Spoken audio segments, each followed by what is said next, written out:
Hello friends, வணக்கம். Welcome to நம்ம வீட்டு ஃபுட். இன்றைக்கி நம்ம கிச்சனில் ராகி ரொட்டி எப்படி பண்ணுறதுன்னு பார்க்கலாம். அதுவும் ரொம்ப சாஃப்டாக இருக்கும், செய்கிறதும் சுலபமாக செஞ்சிடலாம். நான் அது செய்கிறதுக்கு ஒரு பாத்திரம் அடுப்பில் வச்சுட்டு இந்த ஒரு கப்பால் வந்துட்டு நான் ஒரு 2 கப் அளவுக்கு ராகி மாவு எடுத்துகிட்டு லைட்டாக அப்படியே வாசம் வர வரைக்கும் வறுத்து எடுத்துக்கிறேன். இந்த மாதிரி நம்ம பண்ணுறதுனால ரொம்பவே சாஃப்டாக இருக்கும் ராகி ஆடை. இதை நம்ம ரொட்டின்னு தான் சொல்லுவோம், ஏன்னா அதை நம்ம தட்டி தான் போடுவோம். இதே மாதிரி செஞ்சிங்க அப்படின்னா பர்ஃபெக்டாக வரும். அப்படி இல்லைன்னா நீங்கள் இது கூட காய்கறிலாம் சேர்த்து சுடு தண்ணியில் பிணைஞ்சும் செய்யலாம். ஆனால் அதை விட இப்படி செஞ்சோம் அப்படின்னா ரொம்பவே டேஸ்ட் நல்லாயிருக்கும். அதுக்காக தான் ரொம்ப நல்லா வாசம் வர வரைக்கும் அப்படியே பொறுமையாக அடுப்பை ஸ்லோ டு மீடியம் ஃப்ளேமில் வச்சுட்டு நல்லா வறுத்து எடுத்துக்கலாம். இது வறுப்படுறதுக்கு ஒரு 2 to 3 minutes அந்த அளவுக்கு ஆகும்.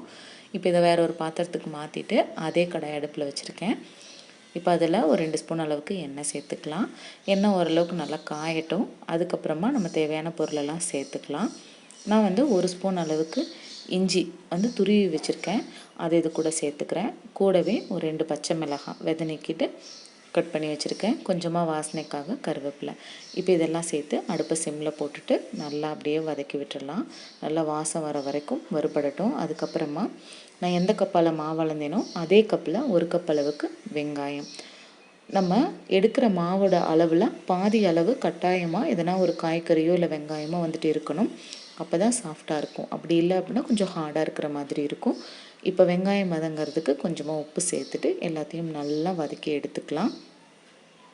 ஓரளவுக்கு சாஃப்டாகிற அளவுக்கு வதங்கினா போதும். இப்போ இது மேலேயே நான் ஒரு கைப்பிடி அளவுக்கு துருவின கேரட் சேர்த்துக்கிறேன். அந்த சின்ன கண்ணா இருக்குல்ல, அதில் தான் துருவி சேர்த்துருக்கேன். இப்போ இதையும் சேர்த்துட்டு நல்லா வதக்கிக்கலாம். கேரட்டோட வாசனை நல்லா வரும், அந்தளவுக்கு நல்லா வதக்கிக்கலாம். இதுக்கப்புறமா நம்ம அடை தட்டுவோம்ல, அதுலேயும் சேர்ந்து வேகும். அதனால் ஓரளவுக்கு வெந்திருந்தால் போதும். எல்லாமே ரொம்ப பர்ஃபெக்டாக வேகணும் அப்படின்னு அவசியம் இல்லை. இப்போ இதெல்லாம் நல்லா மிக்ஸ் ஆகி வெந்ததுக்கப்புறமா கொஞ்சம் மல்லி இலை சேர்த்துக்கிறேன். உங்கள்கிட்ட முருங்கை இலை இருந்தால் கூட சேர்த்துக்கோங்க, நல்லாயிருக்கும். எல்லாமே சேர்த்து நம்ம மாவு எந்த அளவுக்கு எடுக்கிறோமோ அதில் பாதி அளவுனாலும் கட்டாயமாக காய்கறி வெங்காயம் இதெல்லாம் சேர்ந்துருக்கணும். அப்போ தான் சாஃப்ட்னஸ் எந்த ஒரு குறையும் இல்லாமல் நல்லா சாஃப்டாக வரும். இப்போ இதை மறுபடியும் அந்த மாவு கூடயே சேர்த்துக்கலாம். இப்போ இது எல்லாத்தையுமே ஒரு மிக்சிங் பவுலில் சேர்த்துட்டு எல்லாத்தையும் நல்லா கலந்து விட்டுறலாம். கை பொறுக்கிற சூட்டில் இருக்கும்போது கை வச்சு பிணைஞ்சு விடுங்க. இப்போ நம்ம இதுக்கு சுடு தண்ணி சேர்க்கணும்னு அவசியம் இல்லை. காய் நல்லா வதக்கிட்டோம், அதே மாதிரி மாவையும் நல்லா வறுத்து எடுத்துக்கிட்டோம். ஸோ பச்சை தண்ணி ஊற்றிக்கலாம். அதுக்கு முன்னாடி மாவுக்கு தேவையான அளவுக்கு உப்பும் சேர்த்துக்கோங்க. நம்ம வெங்காயம் வதங்குற அளவுக்கு மட்டும்தான் உப்பு சேர்த்துருந்தோம்.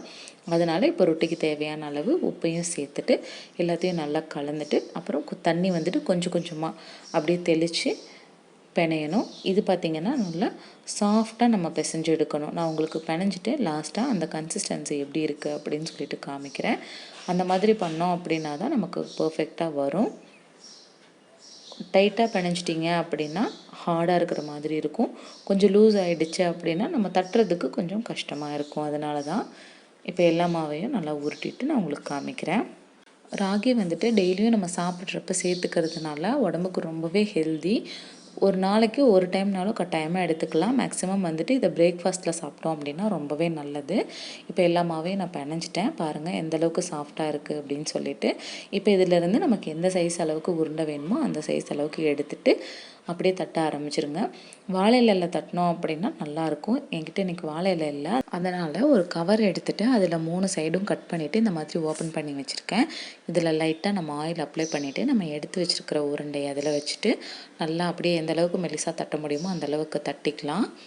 இது நம்ம தட்டும்போது பார்த்திங்கன்னா ஓரம்லாம் கொஞ்சம் விரிசல் விடுற மாதிரி தான் இருக்கும். நம்ம ஃபுல்லாக தட்டி முடிச்சுட்டு அதுக்கப்புறமா ஒரு ஷேப் பண்ணிக்கலாம். இப்போ நமக்கு பேப்பர் கொஞ்சம் பெருசாக இருந்தது அப்படின்னா என்னால் ரவுண்ட் ஷேப்பில் தட்ட முடியும். பட் பேப்பர் எனக்கு கொஞ்சம் சின்னதாக தான் இருக்கிறதுனால நான் அந்த சைஸ்க்கு நான் தட்டிக்கிறேன். கல்லும் பார்த்திங்கன்னா கொஞ்சம் பெருசாக இருக்கும். அதில் ரொம்ப சின்னதாக போட்டோம் அப்படின்னா அந்தளவுக்கு வேலையாகாது. இப்போ பாருங்கள், கார்னர்ஸையும் லைட்டாக அப்படியே ஃபோல்ட் பண்ணிவிட்டேன். இப்போ இது ஒரு சைடு கல் காஞ்சிட்ருக்கு. இப்போ இதில் லைட்டாக ஆயில் அப்ளை பண்ணிவிட்டு நம்ம தட்டி வச்சுருக்கிற ரொட்டி இதில் சேர்த்துக்கலாம். இப்போ வாழை இலையாக இருந்தது அப்படின்னா நம்ம எடுத்துகிட்டு அப்படியே கவுத்திட்டு ஒரு 30 செகண்ட்ஸ் கழித்து எடுத்தோம் அப்படின்னா இலை மட்டும் தனியாக வரும். நான் இந்த கவரில் தட்டினனால அப்படியே போட முடியாது, ஏன்னா பிளாஸ்டிக் இல்லையா, அதனால் அது அப்படியே அலங்காமல் கையில் எடுத்து தான் போடுறேன். அதனால் அங்கங்கே கொஞ்சம் டேமேஜ் இருக்கும், பார்த்துக்கோங்க. இப்போ இது எல்லாத்தையுமே நல்லா வேக வச்சு எடுத்துக்கலாம். இப்போ 2 சைடும் திருப்பி போட்டு பொறுமையாக வேக வச்சு எடுக்கணும். இப்போ இதே மாதிரி எல்லாத்தையும் வேக வச்சு எடுத்துக்கலாம். நான் இது கூட தேங்காய் சட்னி தான் வச்சு சர்வ் பண்ணியிருக்கேன். இதுக்கான எதுவுமே தொட்டுக்க வேணும் அப்படிங்கிற அவசியம் எதுவும் கிடையாது. இதே மாதிரி நீங்களும் ட்ரை பண்ணி பாருங்கள். பார்த்துட்டு எப்படி இருக்குது அப்படிங்கிற ஃபீட்பேக்கை என்னோட கமெண்ட் செக்ஷனில் சொல்லுங்கள். இந்த வீடியோ பிடிச்சிருந்தா வீடியோக்கு ஒரு லைக் கொடுங்க. ரெசிபி பிடிச்சிருந்தா ஃப்ரெண்ட்ஸ் அண்ட் ரிலேட்டிவ்ஸ் கூட ஷேர் பண்ணுங்கள். இப்போ தான் நம்ம சேனலை ஃபஸ்ட் டைம் பார்க்குறீங்க அப்படின்னா மறக்காமல் சப்ஸ்கிரைப் பண்ணி கூடவே பக்கத்தில் பெல் ஐக்கானையும் கிளிக் பண்ணி வச்சுக்கோங்க. Thank you friends. தேங்க்ஸ் ஃபார் வாட்சிங்.